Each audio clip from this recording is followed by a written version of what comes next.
A woman held captive for days, beaten and sexually assaulted, giving emotional and disturbing testimony today in the Shawn Grate trial. She escaped from a home where the bodies of 2 other women were found.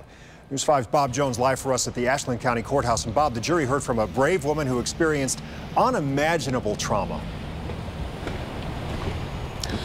Well, Rob, that victim fought through tears as she described 3 days of terror inside that Ashland home. Because she is a rape victim, we are not identifying her. I tried to push him away and get up,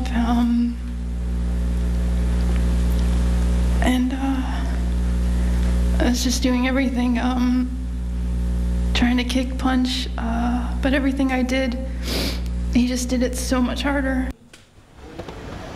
The woman testified she met Shawn Grate at a Salvation Army Community Center and considered him to be like a big brother. On September 11, 2016, she went into a house on Covert Court with Grate and she started reading Bible passages.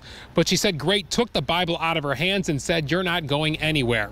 What followed was a horrifying real-life nightmare. Over 3 days, the victim was punched, hit in the face, her clothes ripped off, and she was bruised all over her body. She said she was sexually assaulted every way imaginable several times.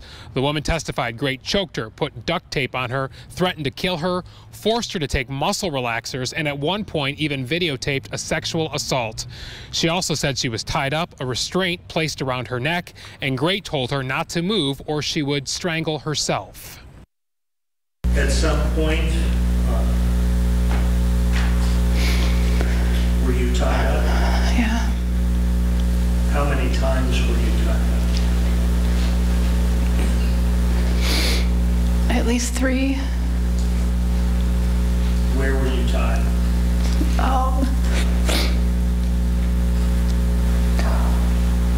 He would always bind my wrists.